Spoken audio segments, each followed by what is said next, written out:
You're watching This Week in Louisiana Politics with Fred Childers.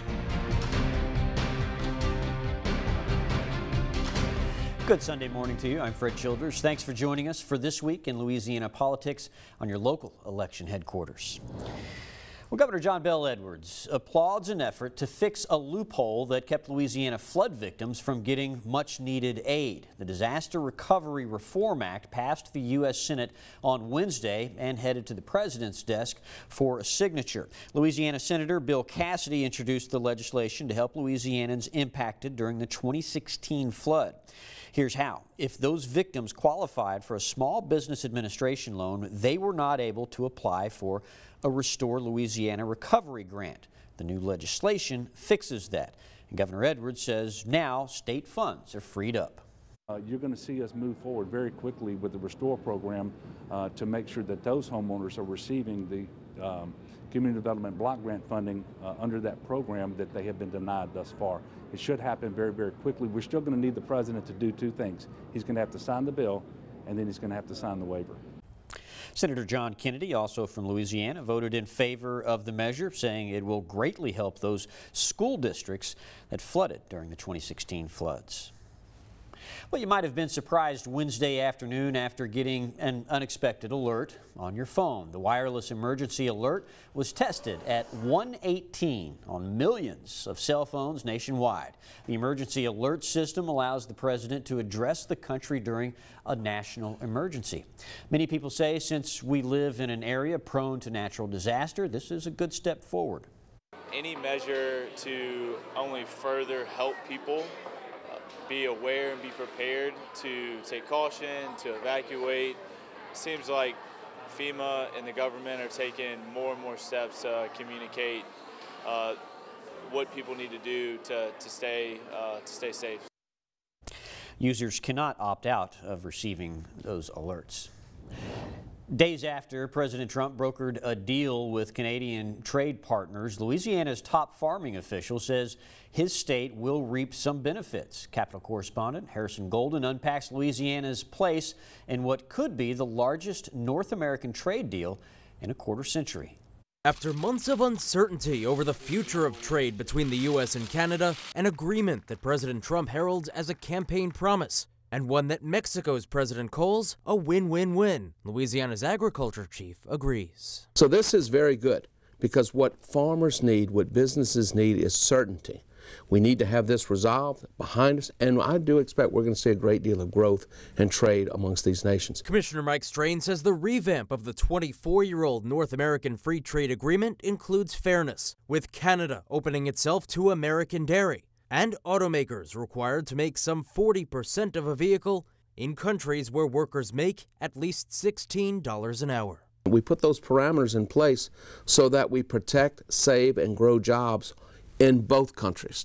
Because if you have an unfair trade deal, sooner or later the economy in the country that is treated being unfairly is hurt. While critics worry the deal could cause car prices to rise, officials with the Ford Motor Company themselves say they're encouraged by the talks. Meanwhile, supporters claim the agreement would protect key alliances. Nearly 13% of Louisiana exports go to Mexico, while some 5% go to Canada. So the Canadians were subsidizing and sending milk into the United States, but we couldn't send our milk into Canada.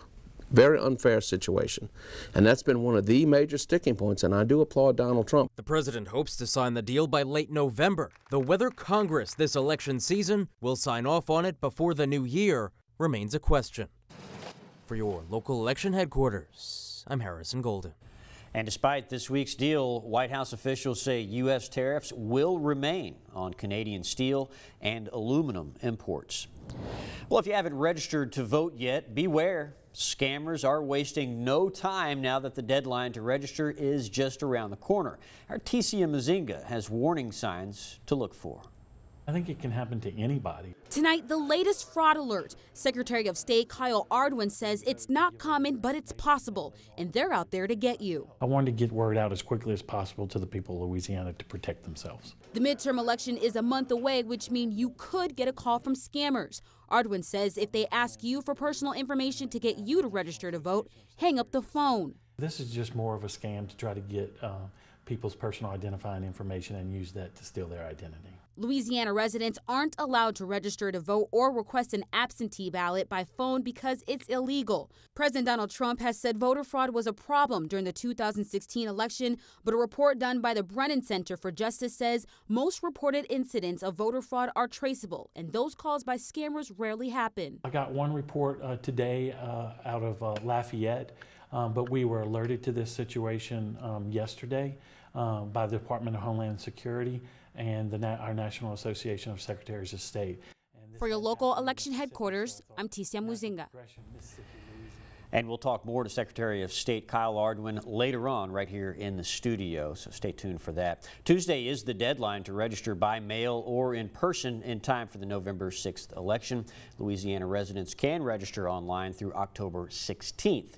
You can go online and register to vote through secured websites. We have links to them on our website. Just head to brproud.com. Well, Senator John Kennedy is taking on banks that get involved in gun policy through federal legislation.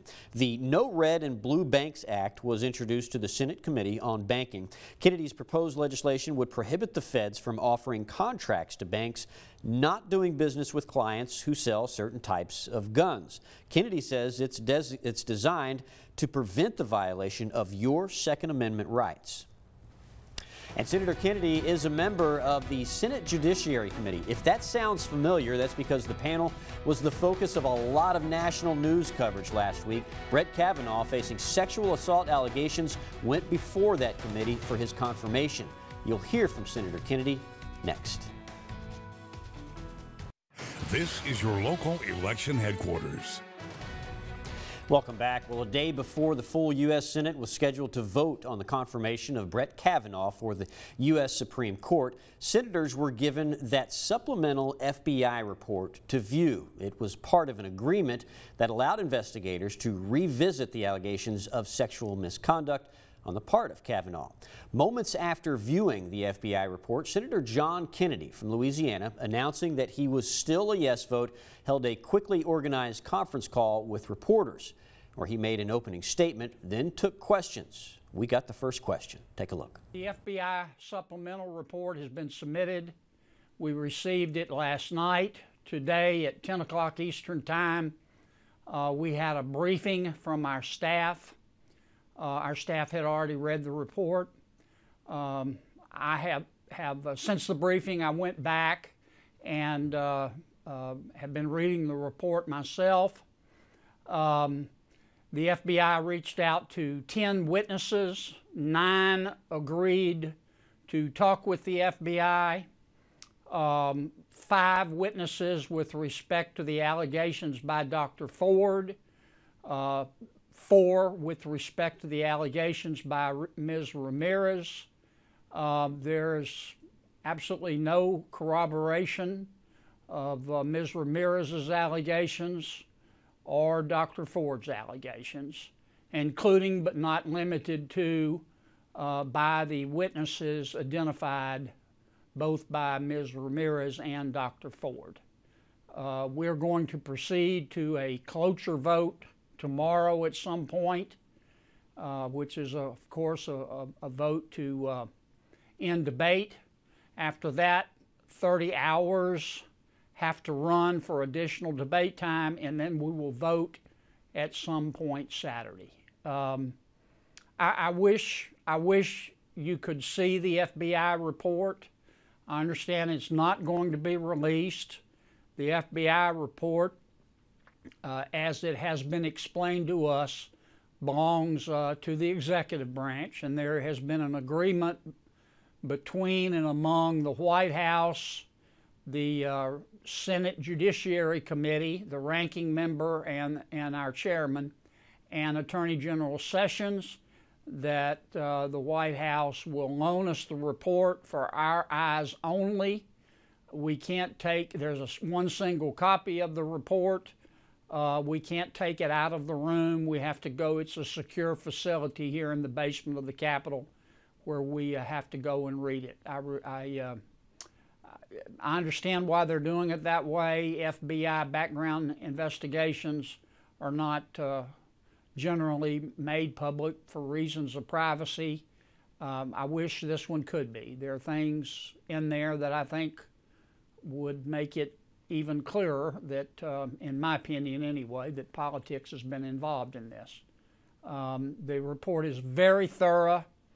Any of you who've ever read an FBI background investigation know it's kind of a cross between an endoscopy and a colonoscopy.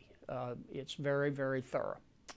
And with that, I'll be glad to answer any questions you might have. Hi, Senator. Can you hear me? I can hear you well. Yeah, go ahead, Fred. Oh, okay. Senator, are you confident that all of the witnesses who should have been interviewed by the FBI were interviewed by the FBI? Yes. No one directed this investigation. The FBI made its own decisions. And I can tell you, I'll make this point. There's a problem in America with sexual harassment. It is prevalent. But I'm convinced that Judge Kavanaugh is innocent of the charges made against him. That doesn't mean that it's not an indictment of anything or anybody. You have to look at every case individually, but I can tell you that sexual harassment is a problem that we should face in this country and deal with. And I hope that my party is willing to take the lead, and I think it will, in dealing with it. But both the accuser and the accused have the right to be treated with respect and fairness and due process. And I think Dr. Ford and Judge Kavanaugh have been afforded due process, and I'm convinced that Judge Kavanaugh is innocent. Senator Dianne Feinstein, a Democrat, also a member of the Judiciary Committee, said the FBI probe appeared to be incomplete. Now, as we mentioned, Senator Kennedy had given a conference call to reporters. So if you want to hear the full interview Senator Kennedy gave to us, you can head to our website. We've posted a link to that interview, the entire interview. It's at brproud.com. He's the Chief Elections Officer for the entire state of Louisiana. Kyle Ardoin is in the studio next to talk about a threat to voters and the Secretary of State's race. Stay tuned.